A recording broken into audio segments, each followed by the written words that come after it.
There we go. All right, so this is a meeting of the K-12 Education Subcommittee of Ways and Means. We have 6 bills on the agenda, but we're only gonna be able to do 5 of them, and that if we're lucky. But we're a pretty efficient group, so I think we can go. The first bill we're gonna take up is we're almost gonna do them simultaneously, but we'll do them one at a time. House Bill 29 and House Bill 490, which we've moved some things from one to the other.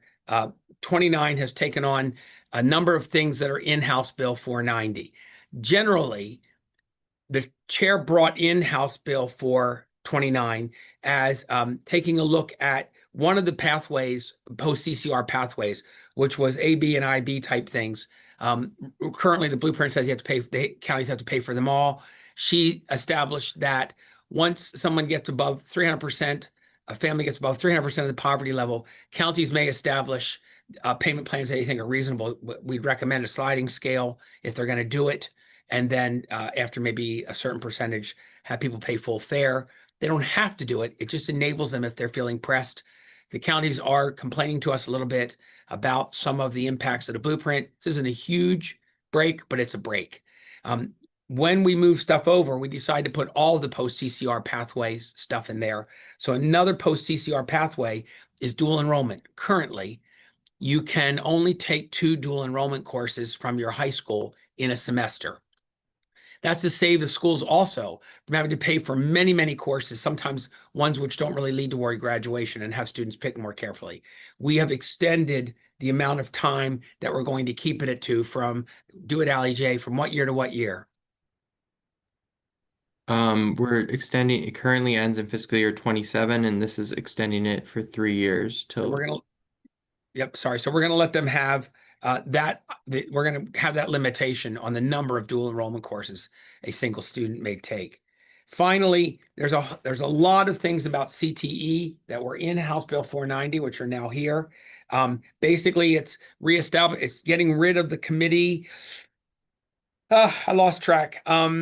We had a CTE committee underneath of a CTE committee. the CTE Skills Advisory Committee. Thank you. I have it written here. Found it just now. And then, so now the CT committee, along with the Governor's Workforce Development Board, will work independent without the other one underneath of them. And their basic thing is to get a list of jobs that are out there and identify skills that are required. MSDE will then take those and make them possibly into course recommendations that counties can offer. They currently have a robust list of courses, but this will get the CETE to get involved and maybe adopt all those, but also add some if they need to. The list has over 150 jobs, and I guess they've identified the skills that go with them as well. And they say the courses are being taught around the state. This sort of formalizes it a little bit. That's the crux of it. Also, you want to add anything to that? What else is maybe in this bill? No, I think that covers it nicely. I'm Okay. happy to answer questions. So it's full of amendments that move the stuff like this, but and we'll move the amendments, but really it's stuff that came out of 490 for the most part. So Delegate Miller, question. Yes, thank you, Mr. Chair. So this is arguably one of the most successful aspects that affects families and students. And again, it was very, very successful. Now, our school system, we had a really, really great dual enrollment part before the blueprint, where we had MOUs with the college. And so now it sounds like the school system is again going to have to devise their own system or way. So we're going back to something like that, where they would have an extra MOU with the college. And then if we still are holding the limits in place, is that only limits of what the school system or the state is paying for or reimbursing? Because with the dual enrollment program that we had, it gave a reduced rate for parents, particularly if those classes were in the schools. Also, it's highly technical. I'm going to leave it to you to answer. I understand the question, but I want to be sure it gets answered correctly. So this is extending the current policy that's in place, which is that the schools, the Accountability and Implementation Board and the State Board of Education, in consultation with each local school, is authorized to limit the number and types of courses that a dually enrolled student will be guaranteed to get at their public high school. So this is extending the current practice that has been going on for the last 3 fiscal years, or including this fiscal year. I think Sorry, this, authorize is an important word in that sentence too.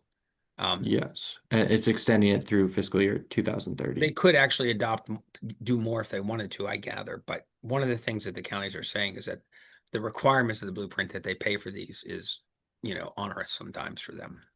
Right, but they're also then developing the income eligibility guidelines, which will mean more courses that families are paying for. That was a So different, the that was a different CCR. That was income eligibility post CCR for things like the International Baccalaureate and college board. Why can't I think of it now? College board tests for come on, I can do it. advanced placement. Yeah, advanced AP courses, right? So Okay, that income eligibility was different, and that didn't apply here. Okay, so they're not going to establish new income eligibility for the dual enrollment courses. Not as part of It's this bill. it's just keeping the limit on them Correct. and extending the limit that they had on them. Yep, from 2027 to 2030. Okay, So the Thanks for income your question. eligibility thing, the only thing with it is that it's also authorizing, not requiring, but Right. it's saying that if you are a county in which you have a lot of high income students taking AP and IB and Cambridge ACE diploma awards tests at your school, you may, if you'd like to, set a limit, but you cannot set a limit for the bottom 300% of the poverty line or below students. okay. And yeah, we do After it. that, it's kind of up to them if they need to do that. Okay. Again, we're trying to release them from some things here. a little Okay. bit. All right, And thank you. Thank Mhm. you, Delegate Roberson. Thank you, Mr. Chair, and I apologize because I'm just now seeing the amendments, so I just That's need going to you happen a little vote bit for these me. days. Just so you know, we do the best we can to get them as quickly No, to you as we I can. understand. I just need us to. I just want us to, if you don't mind, just I need some clarification, just so I understand what we're Please voting ask. for. Yes, go ahead. So, let me jump to one. It says that those under the 400% poverty line shall be enrolled in a CCR course. Am I reading that correctly? You are, but you might be reading an old version. We moved that down to 300%, not because we I'm thought sorry, 300. Yes. some kids had to pay, but because that's a number that they have already, because they're doing it to discuss pre-kindergarten eligibility. 300 is a line also there. So suggested it would be expensive for them to do a whole other one. We said, all right, let's go with 300. We didn't feel great about it. And the chair didn't either, but she agreed for being able to do the bill in a reasonable way. Okay, and then when we say let me understand what a CCR class is. That's college and career readiness, and so every child is required to take that. Am I understanding? Right. These are all So, about hold on. post DCRs. So this is after a student has completed what we consider to be college and career ready. Algebra 2. That's the only one I know because I'm the math teacher, but there are some other ones. And so these are things that they do after that. They start taking CTE courses. They can be dual enrolled, or they can also obviously take AP tests, or if their school has an IB program, they can use that. Okay, thank you. And I think Oscar, you were gonna add. Yeah, I was Yes, just going to give some background about the blueprint. So the theory of the blueprint is that it's going to work to get every student to be college and career ready by the end of 10th grade.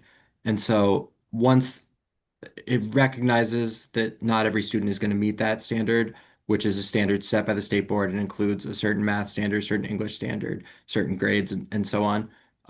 So there are special provisions in law for those students that don't meet that, and none of that's being changed. There are also provisions in law for once a student is college and career ready, they're given the blueprint requires that they be given 3 pathways to take, which are taking AP and IB and Cambridge ACE diploma courses in order to be prepared for college when they eventually enroll in college. The second pathway is the dual enrollment, so that they actually start taking community college or other courses at an institution of higher education while they're enrolled in high school. And the third pathway is that they are enrolled in career and technical education. And so this bill is not touching anything before the college and career readiness. standard or anything about the college and career readiness standard, but it is providing different things for each of those three pathways that come after college and career readiness. Okay, got it. Thank you. I might have some follow-up, Mr. Chair, but I'll yield. Thank you so much for your patience.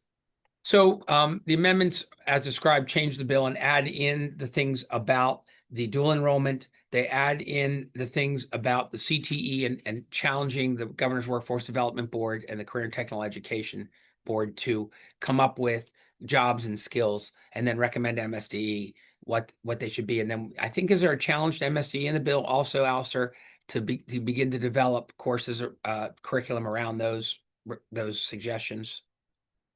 Nothing in the bill Just assume they'll explicitly do that. requires that. It's the CTE committee and the Governor's Workforce Development Board working together. I think in practice, what's happening is MSD is actually working very hard to make sure that the broad strategic vision that CTE committee comes up with is Right. implemented in particular courses that are offered in counties. Right. And the good news is MSC is kind of doing this already. This just gives them more information to do it, I think, in this case, is what we're looking at. So the amendments add the other two post CCR, post college and career readiness pathways borrowed from the other bill with a few adjustments like the percentage and things like that. And I can take a motion on the amendment or more discussion if someone would like to. Anybody who knows how to undo their mic or just want to raise their hand for me? There we go. Delegate Patterson and Delegate Vogel in that order, moved and seconded. Is there any further discussion on the amendments? Okay, seeing none, all in favor of the amendments, raise your hand, please. And that passes. I think, yep, Delegate Miller, I saw it. You're at a skinny screen there, so put your hand up. Yeah, just so I can see it. I don't want to misspeak. And now on the bill as amended. Move favorable. I got a favorable and two favorables, and so one can be the second. Any further discussion on the bill as amended? Seeing none, everyone who is in favor of the bill as amended, please raise your hand. Good. And Delegate Pasteur, you're not on screen, so if you would just yell in, that'd be great, just to be sure. There she is. Okay, so that bill carries and will be brought to the floor. Let's follow that directly by House Bill 490, which has been sort of cannibalized a little bit for House Bill 29. There's not a lot left in it at this point, but there is stuff to be sure. Alistair, I've got some notes here that look like gibberish, so I'm going to let you take this one. I was scribbling these down last night as you were talking. So why don't you talk about, after the amendments, what's left in 490? So I would say quite a bit of stuff, sir, but maybe we can differ. Maybe a philosophical debate. That's why I've handed it over to you. Okay, there you go. All right. So House Bill 490 starts with a repeal of a report on data and technology that was incorporated into not the original blueprint bill, but the 2021 bill that changed some things for COVID. At that time, the target per pupil foundation amount was adjusted to include funding for students to have laptops so that they could participate in virtual learning, and tied to that was a requirement, an annual reporting requirement on the state of technology. Now that we're no longer in COVID, this bill is repealing that. And let me stop you there before you go to the next one, because I think you're done with that one. Let's point out that we're secondary on this bill, right? This is appropriations has made many of these changes and voted on them, just so you all know. We're happy to describe them, but I just want that to be a perspective that you have. Go on, Alistair, sorry. Oh, no, I appreciate it, sir. And yes, these are funding things which typically our committee communicates to appropriations, but typically follows their lead on these sorts of changes to funding formulas. The second thing is the compensatory education enrollment count, which is used for two different funding formulas in the various funding formulas that drive the blueprint. We're extending a hold harmless provision in the funding formula based on the weight of schools before they transition to become community-based schools. Community eligible schools, thank you, sir, for the free and reduced price meals program. We're extending that from ending in fiscal year 27 to ending in fiscal year 29. So if I may interrupt, I think I'm the chair, so I think I'm allowed to, but it's still nice to ask. So what this is saying is we've been basing our list of poverty based on information that's getting older and older, because once schools went community eligible, they weren't gathering data for farms like they used to. And so we've held them harmless and said, we're going to keep you where you are.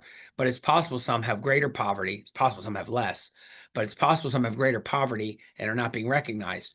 So we've been eager to find another way to measure that poverty. And right now we're kind of still stuck. So we're giving them a little more time on this hold harmless. But if you go to the end of the bill in the uncodified section, in answer to this, we are charging the AIB and somebody else, I think maybe just the AIB and MSDE, with coming up with a more viable system for determining the level of poverty in various school systems and at various school districts within those school systems. It's time for us to start to figure this out. It's a hard question. I don't know the answer, but they're smart and we expect them to figure it out.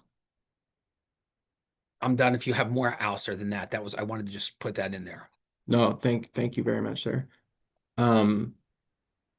So the next provisions in the bill relate to the accreditation of and recognition of teachers who are whether they'll be accepted to work in the state.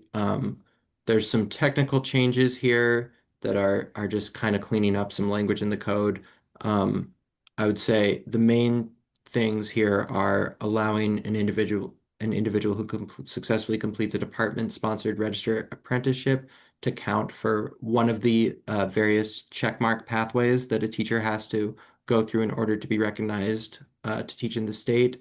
This is not replacing the test of basic literacy skills or subject-specific examinations, but rather the portfolio-based assessments.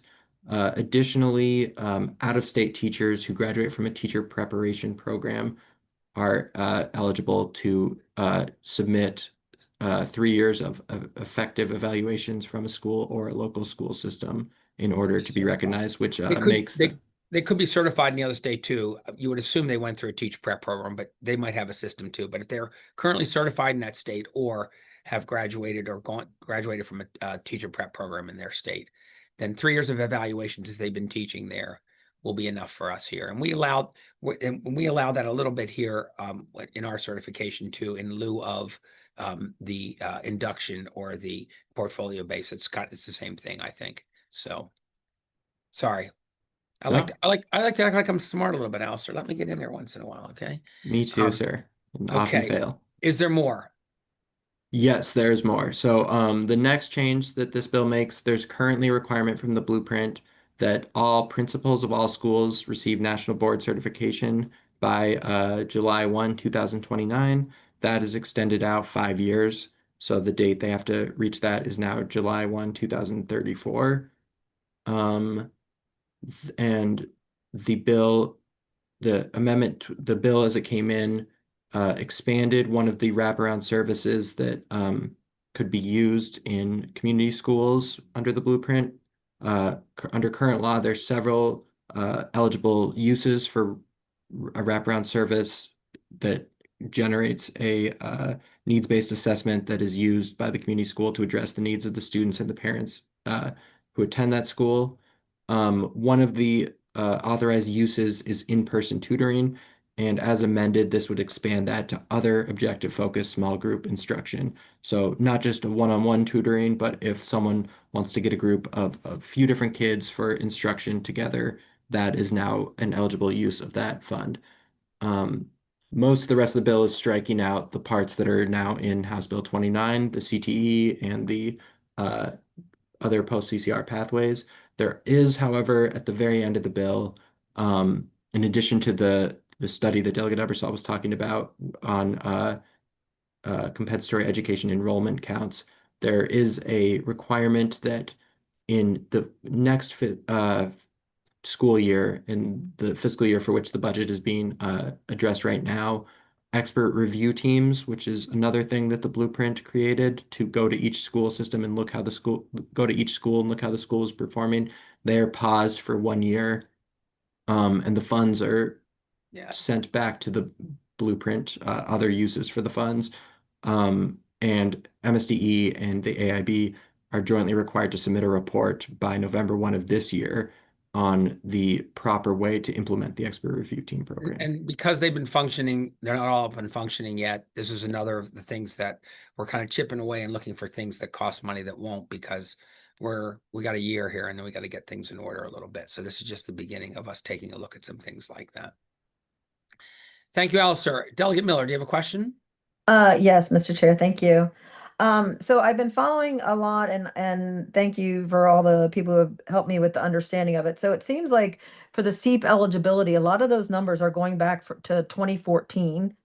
And so we also have provisions in the blueprint where farm eligibility is actually part of the minimum school funding as well. And that money is to follow the student. And we did have some conflicting reports where we had some of those calculations, but then in other things, as far as like the concentration of poverty, we don't have them. There's also the issue of the inflated numbers from when we did the Medicaid eligibility portion and put those numbers into our farm students. So there's a lot of confusion around this. And with it being 34,000 students, and when we're talking about money following students and concentration of poverty, those are huge numbers. And I'm just not comfortable continuing hold harmless, even if we're not studying it, or even if we're going to study it, because again, that's a lot of money that's going to be allocated to some schools, and then that would essentially take it away from other schools. So that's the part I will still be a no on. I'm still waiting for some clarification on that. Thank you. Delegate Roberson. Thank you, Mr. Chair. So I'm saying we're second on this. So this already went through appropriations. Am I correct? We're kind of considering it simultaneously, just in the interest of time. So I think they're considering it today as well in their subcommittee and are voting tomorrow in the full Many of committee. the amendments are from them. The ones where we remove stuff to move to 29 are mostly us, and a couple of the teacher prep things are ours, because we're more policy and not as much dollars. Okay. Yeah, that's what I was thinking, especially when it came to, the suspension for a year of the expert groups. I'm sure it's coming from appropriations, but I was just going to, I know Yes. that'll be an appropriations It hat, is. but just say, remove the whole thing. But nonetheless, the other, going to the policy part, is stay in our wheelhouse. I want to understand. So right now, teachers can be certified, going back to that point, teachers can be certified without taking the, what's the test they take? Praxis, and that's Praxis. but they have to take that. They have to take both of those actually still. That hasn't been removed. Oh, so they still have to take and pass it. One's called this. Well, there's some things that can substitute for the first praxis. Okay, that's older news. We actually said if you, it's a grade that you get, isn't it? It's a grade point average at one of our colleges that trains teachers. That's usually a good indicator. But the subject area one is still in place. They have to take that one. Okay, got you. I just have heard from multiple educators and those who want to be educators, just the bias against the praxis and my concerns around it. And so continue to look at ways that we can address that. But You should, and that's one of the reasons we removed the first one as a necessity. There are other routes than taking that first one. And that first one's often the one that eliminates people, especially people who are in minority groups. So it's a beginning. We can take a look at the subject area one too, but that's a beginning to be sure. That's a good comment. Thank you, Dave. Thank you, Mr. Chair. Delegate Pasteur. Thank you. I want to go back to the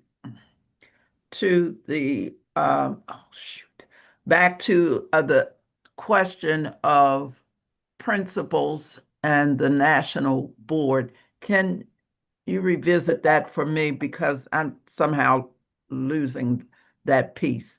There's some who feel that we shouldn't be holding principals to do this.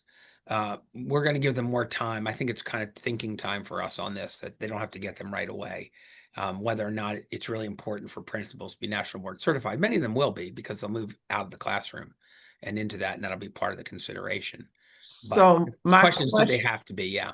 Okay, thank you. So my question is, in having them doing that, will the same results be as for the teachers, that is that they are going to, well, let's hope if they pass it and they're principals, well, that would be scary if they don't, but nevertheless, that they are going to get this bump in the salary. Have I missed that? And that if they are at a school that is one that is in need of more support and help, that they're going to then get that extra bump into perpetuity, just as right now the teachers That's a are good doing, question. which then impacts their pension. That's a lot of money for Right. people who have already been taken to the position, because I'm not feeling it at this point, even for the teachers. Does it But carry over? Does it carry over for them, Alistair? yes, I need to know, because that's an awful lot of money. If we've already put a lot of money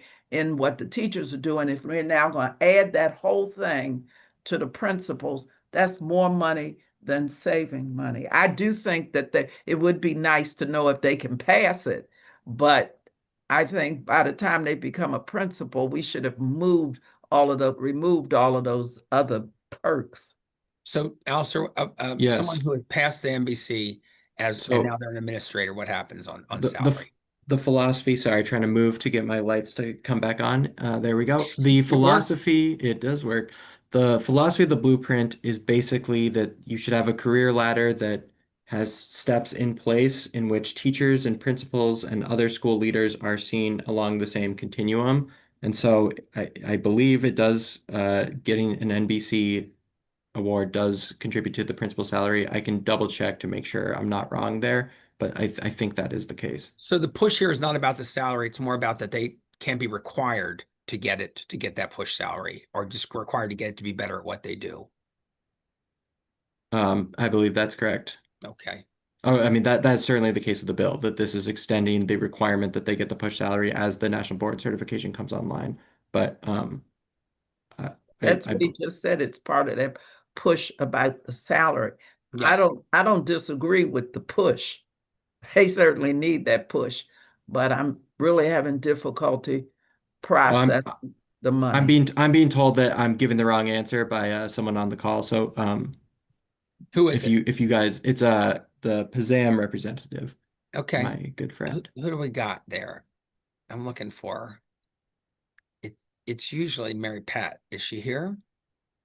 I see Or we her. have somebody else from PZAM.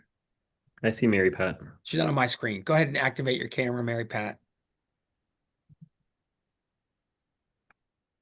She's not. Yep, there she is. I am, sorry. So right now, the blueprint does not require that when a teacher moves, an MVC teacher moves into the principal role, that they are guaranteed to carry their 10 or their 17,000, excuse me, additional salary with them. But because what happens is they're moving into a, excuse me, functionally different role. A lot of them are moving from 10-month employees to 12-month employees. So their salaries and their job responsibilities and everything are changing, and they're also in a separate bargaining unit. So right now, the blueprint as written does not contemplate state or local funds continuing for those teachers. I mean, for Thank those you. principals. Mhm. Thank you. Mhm. Delegate Miller. Thank you, Mr. Chair. Just to follow up real quickly on that, and isn't that part of it actually keeping some people out of the principal pool?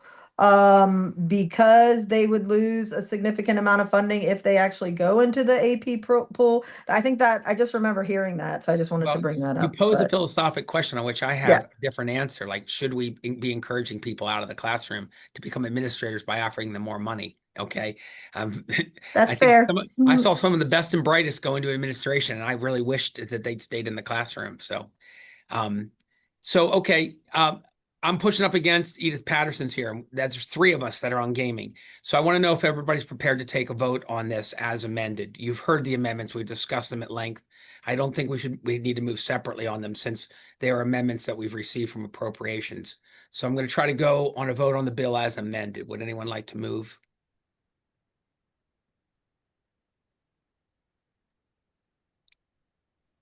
Are you waiting for a vote? I'm waiting for a motion on the bill as with the amendments described. Still favorable. Second. Okay, I've got a motion and a second. Delegate Miller, I know that you said you were concerned about the amendments. If you want to separate out your votes on this, we'll do it in a second, okay? But let's go ahead No, and it's move fine. on. I can be a no on the whole bill. It's fine.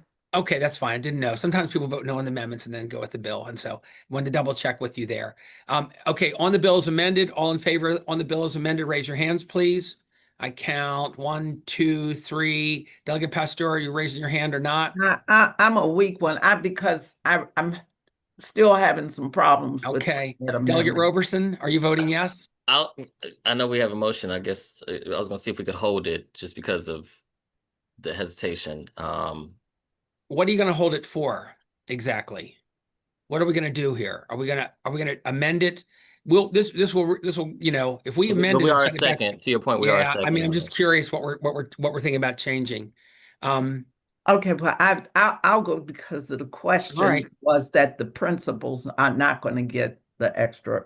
Thank you. But that's not in this bill. That's just I part of it. understand, but I Okay. needed to know Thank about you. why we even care. What All right. happens with one So I another. think I managed to scrape together 5 votes there, but I'm not positive. There's at least 4. And I saw neither Delegate Miller nor Delegate Horberger. Are you both against this bill? Are you both voting no? Okay. So we got a 5-2 vote, and we will carry forward. And Delegate Roberson, I'm sorry. I felt like I railroaded you a bit there. Let's talk about it, okay?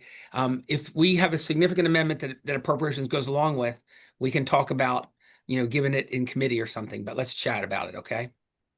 Sounds good. Thank you, Mr. Chair. All right. And with that, it's 1:32. I'm 2 over, and I see that Delegate Patterson is already running away to her meeting. So thank you all. We still had 3 other bills. We will probably have a meeting after voting, after some of us go to back rooms. So late on Tuesday, we'll have another meeting. Keep an eye out for it. We have 3 more bills, plus they'll have a few more by then. Okay. These were 2 of the most significant bills, and they had the most substance to them. So it was worth us stopping and talking about them and not rush through them to get to the other bills. So thank you so much. And we'll call this meeting at